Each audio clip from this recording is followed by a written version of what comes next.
we're going to talk a little bit about how to be a top producer, all right? Can't see anybody. I can see Frank the Tank, though. That's good. That'll keep me comfortable. So I got Ryan Loede. I call him the machine. The reason I call him the machine is because the dude's a machine, all right? He's focused more on, and we'll talk a little bit more about this later, but now Ryan's focused more on helping people become, six-figure renewal income earners. But a while ago, I guess a couple years ago, he was really in the trenches, and dude did $700,000 in annual premium in 6 months, 7 months? Yeah, about 7 months. 6 or 7 months, and $2 million in 2019 and 2020. That's really phenomenal. So Ryan is a top producer, no doubt about it. And then we got Gerrick Diaz, Viktoria Cabrera, Hunter Atwood, and myself, Johnny Brock. So Hunter Atwood, phenomenal producer, top of the leaderboard with Aetna during AEP year after year. And it's really impressive how he's doing this, because for me and like Holt and our agents at our office at Bobby Brock Insurance, we're a part of a well-oiled machine. And Hunter's doing this on his own, in his house. And that's just really, really impressive to be consistently at the top of the leaderboard and not have, what I've got behind me, which is a brand for 30 years, a reputable brand in Bobby Brock Insurance. Then we got, like I said, Viktoria Cabrera, 17 years as an insurance producer, 6,000 policies written under her own pen. And in 2016, she started Medicare Space Insurance Agency and now coaches and trains agents how to become six-figure renewal income earners in less than 24 months. And she can do that for you. Gerrick started in Final Expense with Innovative Financial Group. Let's see, he did what, 120,000 in 3 months, first 3 months? Shoot. And then he hit 150 Medicare Advantage plans, his first AEP. And now he's moved his focus to a Brock and Mortar. Brock and Mortar, which is, it's Brock and Mortar. Zach Munger knows what I'm talking about. So, he's now focused on the turning 65s and under 65 with 7 licensed agents working for him. And those are LOA agents, right? Yep. So he LOA shop. All right. Did you come to Tupelo for behind the agency? Nope, not yet. So he skipped that part. But, we like to teach people. We like to teach people how to do what he's doing. So it's phenomenal that he's doing all that. I take that back. I just lied. Yes, I did. I came 2 years ago. Did you? Yes, I did. Yep. I thought you did. One of the first ones, right? Yep. Yeah. So, opening question. Something that's really important in this game is your opening pitch. And I know we can all elaborate on this. I'm going to touch real briefly on how I do it. All right? And a lot of people in here have been to Tupelo. A lot of people have seen me do this. I can close deals if it's a wrong number. I don't know if there's anybody here that has been there when I've done that. It hasn't happened a lot, but it's happened a few times, all right? But the key is energy. That's the key. In the beginning of the conversation, you can't be down in the dumps. I know people in here have called numbers, dialed numbers, and just hoping they don't pick up the phone. That's not cool. You want to hope they pick up the phone, and when they pick up the phone, you want to be ready. So the key, it's a little acronym that I've come up with, EEAA, right? So energy, education, agreeable, and assumptive, all right? You want to have high energy. You want to bring them in. You want them to wonder who you are, and do they even know you, because it sounds like they know you, right? And you want to be educational, assumptive, and agreeable, all right? I'm going to let some of these folks elaborate on this a little bit. So we'll just go down, right? Because everybody here, top producers in the industry, without doubt. So start with you, Ryan. Quick process that you can share with everybody on your pitch and how you have been so successful. Yeah, definitely.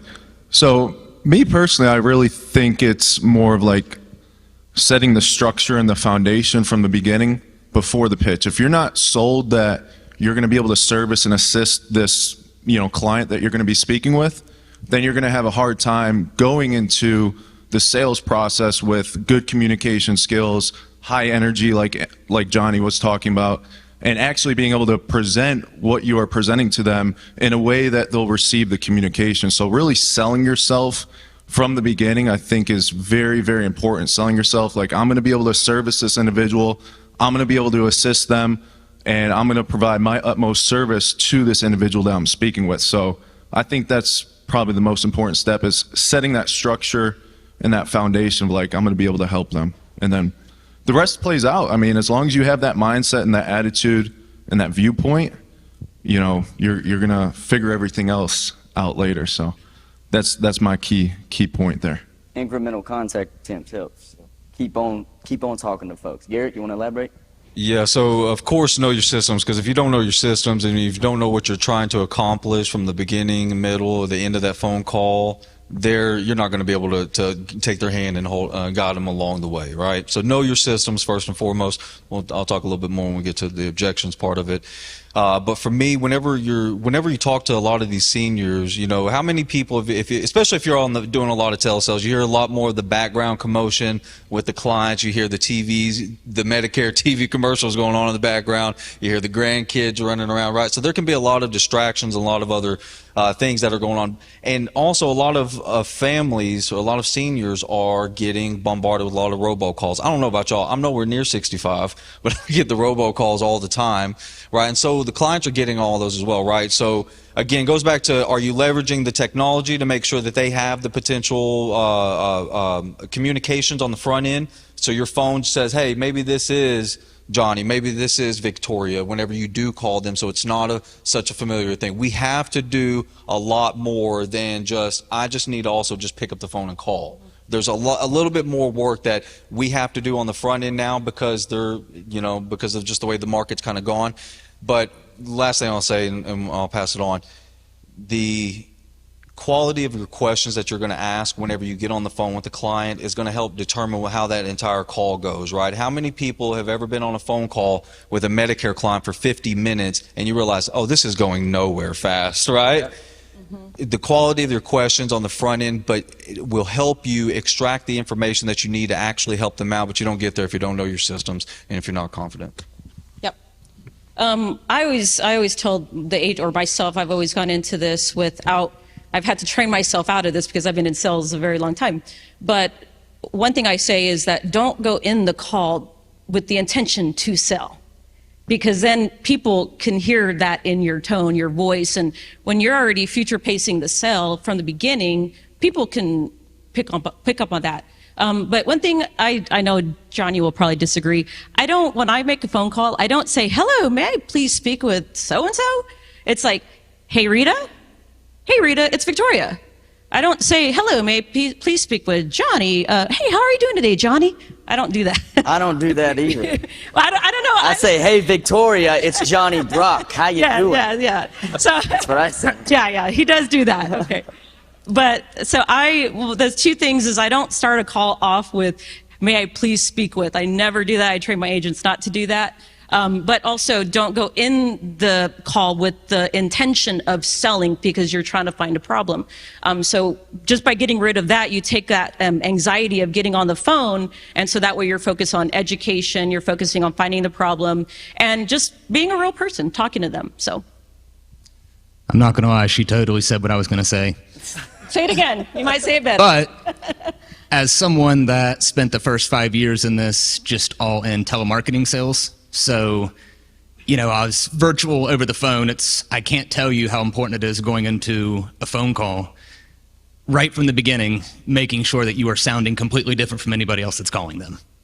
As far as pitch goes and everything else, right, you want to sound different. I always start off the phone call. I never have a script I'm reading off of. It is something completely different every single time I get on the phone with somebody else. So I can't tell you how much that goes a long ways with just breaking through people, just like the monotonous, they get from all the different phone calls they're getting every single day. But that would be my biggest advice, is just sound different, stand different, from everybody else that's, calling these same people.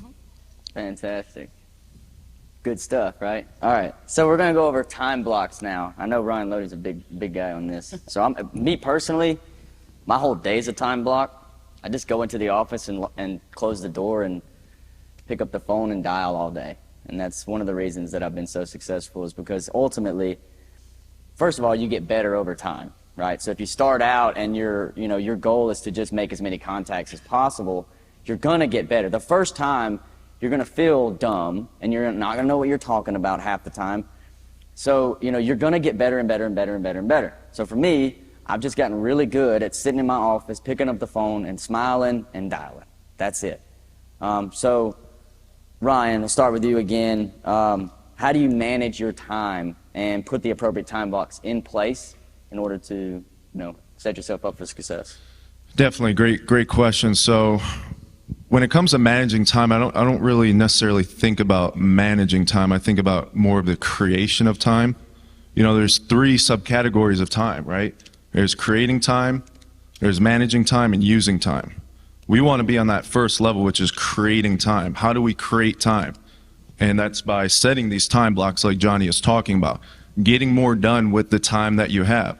Setting, hey, our time block, I'm going to bang the phone for an hour and see how many calls I can get done in that specific time block. Limit all distractions. Don't check your social media, no breaks, whatever it is, right? Because as we all know, it's not the phone that's working, it's the person that's working the phone. So set those time blocks, have specific targets and goals within those time blocks. It's going to create urgency, and ultimately it's going to have you operating at a higher frequency. You set these hour time blocks, you get 100 calls done in 1 hour, you're like, wow, I never knew I could do that. Then you're raising your confidence, you're raising your certainty, and you're raising your ability. Next thing you know, that next hour time block, you're doing 125 calls, 150 calls, and you're just continually raising your capabilities and raising your potential of what you're ultimately able to do. So having those time blocks is key. It's one thing that I teach a lot of my partners here at LC Financial Group is to have those time blocks, and time block your day out. And because there's a lot of noise, there's a lot of distractions. Your social media, if you're in the office, a lot of work associates might be distracting, and you got to block out all that noise and just stay focused, stay intentional with what you're doing. Because the more intentional with what you're doing and making those calls, you'll be able to communicate better and be able to get through to clients in a better way, I'd say. So time blocks, very important. What you got? Yeah, so my bad. So for the time blocks, you have to, again, this isn't me telling everybody something you don't already know. There has to be obviously a list of the non-negotiables that you have, right? And if you're not dialing that, I think obviously that's like the baseline for all of the revenue that gets driven for most agencies, right? Is somebody sitting down and actually do the dialing, right? And so for years, I had my days set up that these were going to be my dial days to book appointments for in the field, and I did nothing until I booked all of my appointments. That included anything to do that I wanted to do. That included also some days not eating dinner with the family because I had to dial. That also included me giving up the weekends, right? So there was a lot of the non-negotiables that I had to really commit to in order to get to a point to where I was just really self-sufficient, like, okay, automatically, this, I know I need to get this many appointments, I just got to sit down. Some of those things just weren't necessarily automatic. The only way that you get better, and I'm going to touch base on the little bit of the call reluctancy, the only way that you get better by getting on the phone and dialing out and scheduling appointments is by doing more of it. The more that I did of the phone, I did, just like with everybody else, we struggle to get on the phone. The phone can weigh 1,000 pounds when we go to pick it up. The worst thing somebody's going to tell you is no, right? But that seems like a pretty bad thing, right? Especially when you just spent some money on that direct mailer piece, right?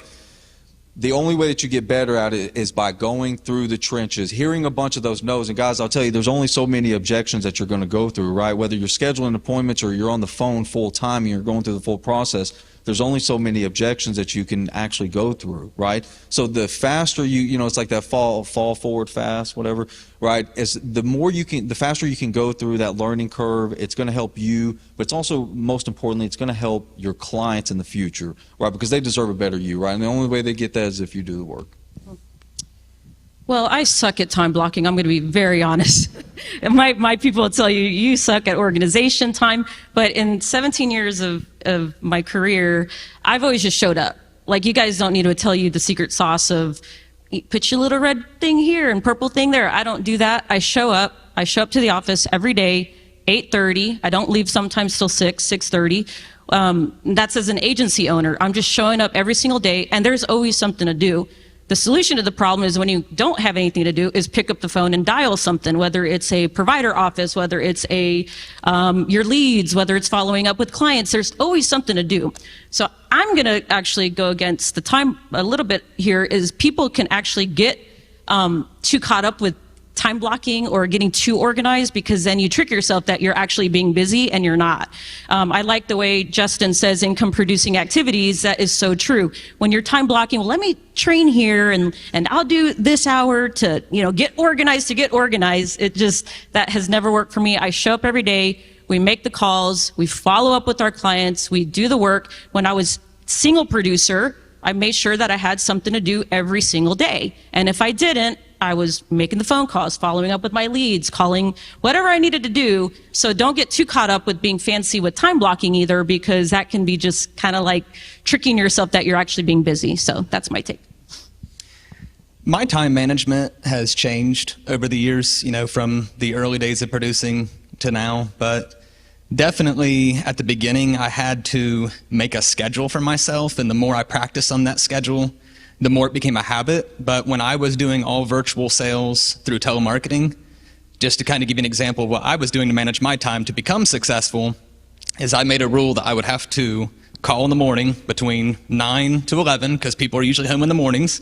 I would take a break, go do whatever, go work out, something like that, and then I would get back on the phone in the evening, and I would hammer down and call all the way till 8 o'clock at night. And I did that and managed my time and built a successful book of business. And then after I got into the webinar space about 2 years ago, the best way I manage my time to be successful is I screen people through a pretty detailed process by the time I'm on the phone with them, I know it's worth my time to talk to that client. So I have people come to a webinar, they go to a screener, the screener screens the person, they book the person. So by the time I get on the phone with that person, I know I'm not going to be wasting my time or dealing with a lead that's not qualified or anything like that. So I'm productive and I am making money and helping people. You're efficient with your time. All right, so we got like 15 and a half minutes left. We could talk all day, but what I'm gonna do now is I'm gonna switch it up on y'all. Oof. All right? It's gonna be pretty easy though, okay? I had a long night last night. Don't we do that? I got you. IV drip like me. All right. So I'm gonna start on this one. I'm just gonna start because I want to get some conversations going on everything. Okay? If I don't switch it up, I won't be able to do that. All right. So I'm gonna start this one with originality, and I'm gonna go to Gerrick on it. Okay? So agents, a lot of times they have this idea that when they're on the phone, they're supposed to be like this scripted robot that's like, it's a facade. It's like, it's not real, right? So I don't really know how to put it into words, but people like, hey, Mrs. Johnson, this is Johnny over in Tupelo, right? It's like somebody that they don't want to talk to, right? So what I do is how can I make them think that they already know me and they've talked to me before?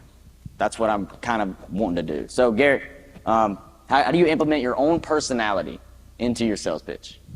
Love it. Yeah. So, you have to, the way I always envision it with all my clients or all my agents, I always tell them, you have to bring so much value that you can't be denied, right? Like value, until they can't deny that, like, oh, I'm talking to the man right now, or the woman, right? I'm talking to the person who knows what's going on, right? And so, again, going back to like, I stress so hard about asking quality questions, right? Actually finding out if there's going to be some type of concern, some type of selling point for the client, right? Because if not, I'm not doing you, the client, any good. I'm not doing me any good. I'm not doing my business any good by spending 40, 50 minutes trying to either force a sale that doesn't need to happen, or they're just lonely and want to talk to somebody, right? Which happens a lot of our time too, right? So asking the quality questions, right? And especially whether it be with T65 clients or be with regular Medicare clients, I've always been pretty straightforward with them. And I say, listen, Ms. Jones, I know there's probably 100 other Medicare agents out there that probably take just as good care of you as I would. I don't doubt that. There's a lot of great people out there in this world, right? So I acknowledge that, like, there's a lot of other great Medicare reps out there. But I tell Ms. Jones, you got to either find them, right? You got to find that person that's going to take care of you, right? And I say, I won't discredit anybody else, but I can tell you what I can do for you, okay? And then it's just all about me, right? It's not always about what the competition is doing. It's about what am I doing to keep mine and my house in order, right? Ms. Jones, I can't promise you the world, but here's what I promise you what I'm going to do for you. We're going to take care of you for this. We're going to make sure you got all your policy documents. We're going to follow up with you, make sure you got all your plans, and then we're going to be doing an annual review, right? So we do all of this kind of this game planning with clients as well, to where whenever they get off that phone call, it's not such of a situation like, do I even know this person? They already have a game plan set up for that entire next year. So they already have some type of expectations of what's going to be going on with their Medicare and their Medicare advisor and their relationship. Phenomenal. That's what I like to hear. All right. Anybody want to elaborate on it? Just be yourself. That's exactly what I was about to say. Stop trying to be Johnny Brock or people that you see that you admire. Or somebody that whoever's training you is telling you to be. Yeah. Be yourself. Be real and authentic. All right. She nailed it. Yep. Anything else? We good? All right. So cross-selling. Nobody cross-sells, and it irritates me. All right. I'm going to start with Hunter Atwood on this one. Cross-selling is so important. All right. Because our job is to cover risks. So if you're writing MAPDs and you're not writing hospital indemnity plans with them, and they don't even know that that's an option, you are doing them a disservice, and I will steal your client. Okay? So Hunter Atwood, dude's at the top of the leaderboard with Aetna on recovery care and critical illness. So I want to, just some tips, all right, that you have to being a successful cross-seller, right? Because it's ultimately, it's as simple as letting them know what's available to them, but what do you got for them? I've not shared this with a lot of people. In fact, I really don't know a whole lot of agents. I've only met one other agent that I knew here before I came here, so I'll share a little tip I've been using to cross-sell a lot more. But I have a little dirty secret, and my dirty secret is the first 5 years I sold insurance, I really never cross-sold to anybody. So I strictly sold MedSup, hardly ever sold MAPD, and I didn't cross-sell unless just the absolute laydowns. The people are like, hey, by the way, my friend has a cancer policy. Cool. So in June of 2021, I had to stop. I had seen the content out there. I'd seen Justin Brock's content. I knew that I needed to cross-sell more. I knew I needed to get better at it. And I knew why. I knew that, if you cross-sell to people, you're going to have a better retention rate. Talk to anybody in this crowd that's doing it well, and your clients stick on the books better. I knew that if you cross-sell, you're helping your client out more. I knew that if you cross-sell, you are going to make more commissions with your business. It's going to help you in all sorts of different areas, in your marketing places. So I started to pitch a lot more of the cancer policies, the recovery care policies through Aetna, and I always kept running back into the same roadblocks where, you're pitching it, and then you get at the very end of the pitch, and they're like, yeah, well, I'll think about it, and I'm like, okay, great. So to get around this, what I've done recently in the last 2 years, so how did I go from not cross-selling anything to being in the top of, the top 5 with Aetna during AEP, with recovery care and cancer, heart attack, and stroke? Well, what I did is I had a really good cancer pitch, and I had a really good background in the recovery care space. I was a EMT basic and firefighter when I graduated from high school. I know it doesn't look like it. I'm only 27 years old, but I went to a vocational school and graduated with that stuff. And I took my best pitch on cancer, and I put it into a video. And then I took my best pitch on recovery care and the need, the stories, and I put it into a video. So I took everything that I was good at, the pitch, I made a perfect, picture-perfect video of myself pitching the product, exactly why they need it, the stories of why they need it, everything that you would have in the perfect pitch, and I edited it and made it just perfect.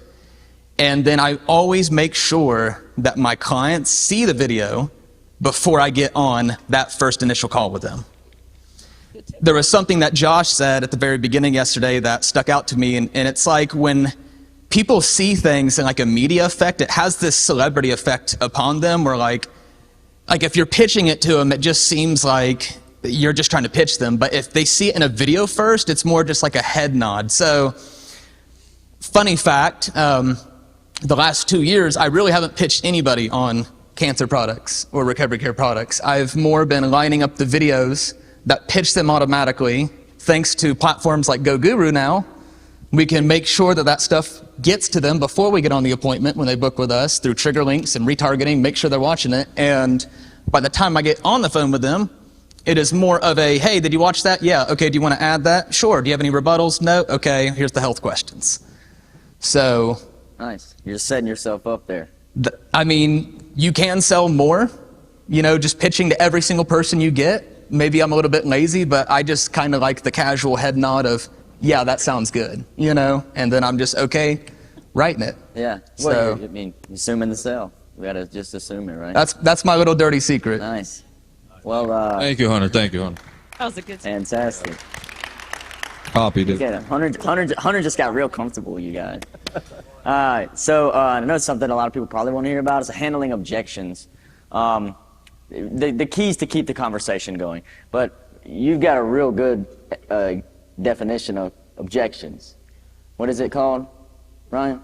Well, first off, what are objections? Like, mainly what clients are doing are they're giving you reactionary defense responses.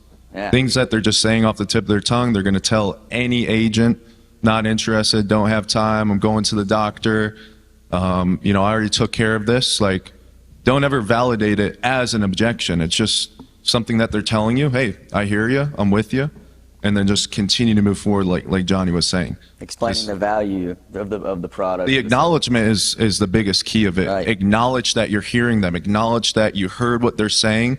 You're not just bypassing it. You're not just rolling over what they told you, because if you do that, like, they're not going to be as receptive and open to what you're going to be, servicing them with throughout the rest of the sales call. Even agree with them, right? Yeah, I hear you. Actually, I understand, and I completely agree with you.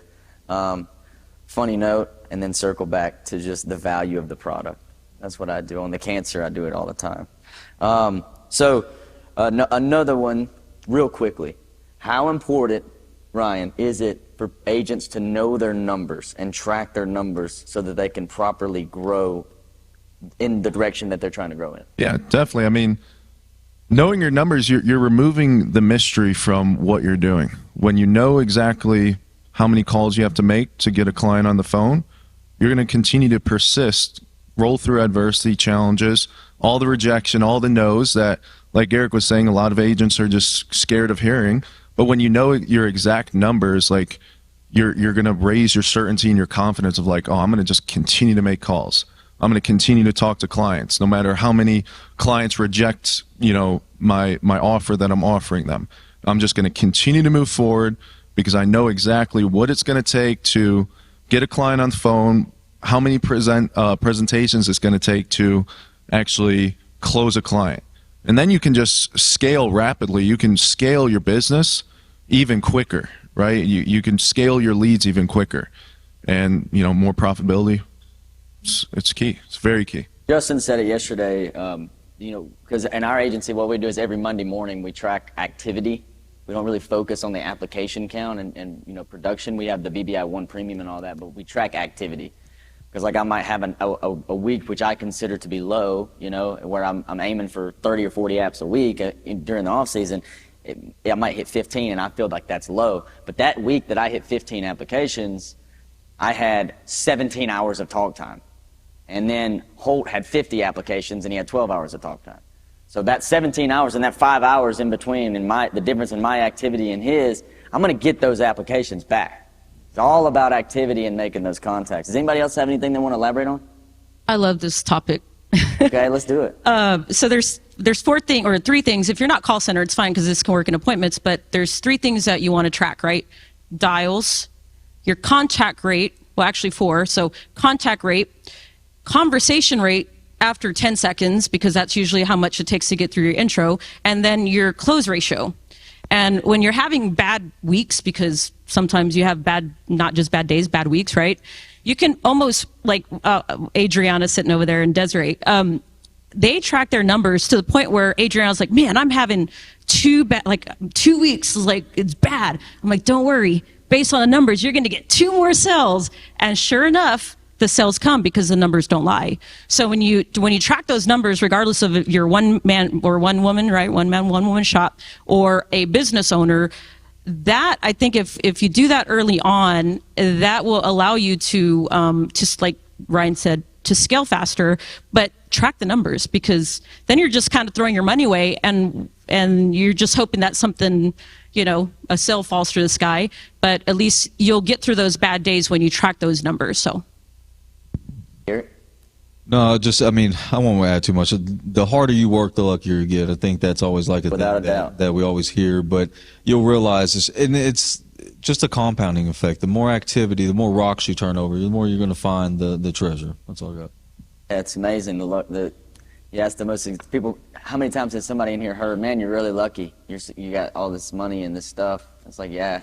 Well, it's amazing. The harder I work, the luckier I got. I got to bring this up, so I'll say this. So Justin had a post probably like a year ago or so, and he said whether you got 5 months left, 15 minutes left, or 5 weeks left, don't worry, you're going to give up, right? And it was a contradictory kind of status, and that's what it was based about. But it was like, I internalized that to like, how many people are really just going to kind of give up before that moment really happens for you to take off into your agency. You know what I mean? Right. Nobody ever, most people in this room, they look back a year or 2 years or 3 years. Most people would not have thought their agency or their business would be at in the place it is now in 3 years, so don't hold that, contingency on yourself. So I can't be up here and not say this. About 2 years ago, I went out to Tampa. Me and this guy sat.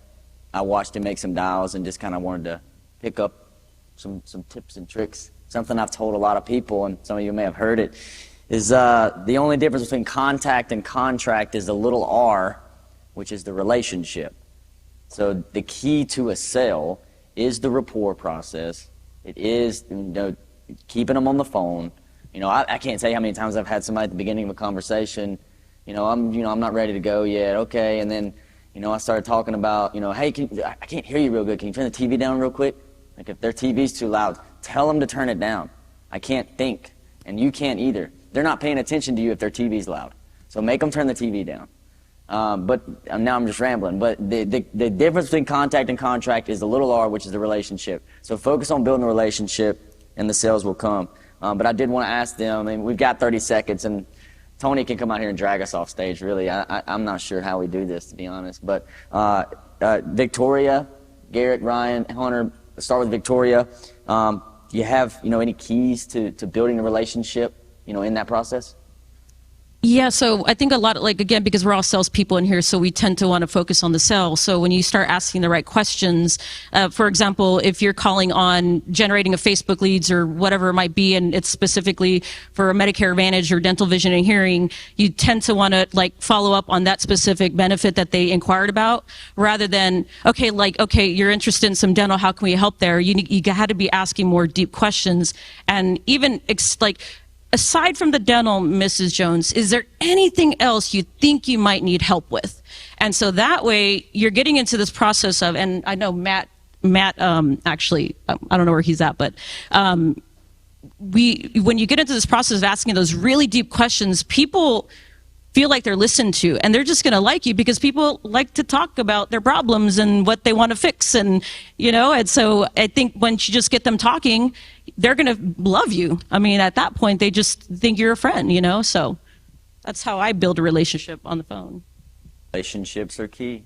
All right, we're at 0. Yeah, I'd say to add to that, I'd say it's listening, like Viktoria just said, listening to your client, letting them speak more than you're speaking, right? You want to be 80% listening to them, 20% speaking.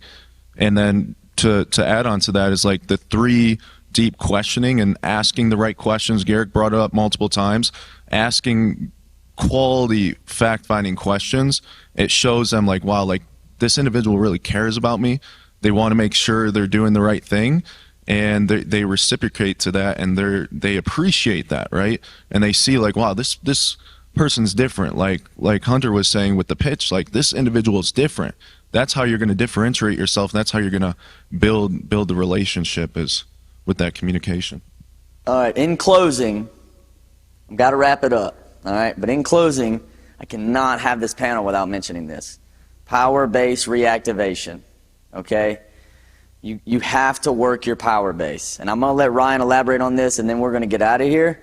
But everybody's got a power base. The people you know, your friends, your family, but more importantly, your client base, right? So, for me, I'll go back through my clients and kill it. I'll pull a report. I've got 1,000 people sitting there for, they've got MAPD with no hip or MAPD hip, no cancer, whatever it is, and I'm going through and I'm just covering risk, helping folks. So Ryan, in closing, I'll give it over to you on this. Just elaborate a little bit on power-based reactivation. Yeah, this is key. I was in the trenches, like Johnny said, for my first 3 to 4 years, final expense, and I was just like sale after sale after sale, right? That constant like, oh, more customer. And then I finally slowed down for a second. I'm like, wow, I got like 1,000 plus customers. I haven't really spoken to them about second sales or trying to extract referrals. And then at one moment, like back in 2021, I believe it was, when I first hit my power base again, just, hey, how's it going? Just want to touch base with you, make sure everything's going well. Just simple power-based reactivation call. Within 3 months, 250,000 of like final expense business of second sales, referrals, right? Because the more communication that you are in with your client, the more that you're going to extract referrals, second sales, and the more, as we're speaking about, the more that the relationship is going to be built. So if you've never really tapped into your existing clients, immediately do this. I do this every quarter with 1,500, 2,000 clients, of just like tapping into them, letting them know, hey, I'm still here. Whether it's, hey, I'm sending a postcard with my business card. I just recently did this with my business card, a business card magnet. Hey, thank you, just want to touch base. Whether it's a personal call, a text message, voicemail, right? And that's what the automation is used for as well. But I'm a huge believer is like those personal touches really mean a lot as well. Instead of just constantly depending on automation, you want to use it, but having those personal touches along the way over the years is key. It's going to, increase that lifetime value of that client right there. No doubt. All right, we got to get out of here. Appreciate you guys so much. Kidding me, man? This is the greatest conference all time. It's like nothing I've seen before. Coming back next year. The business is rapidly changing, and if you're not educating yourself, you're going to be left behind.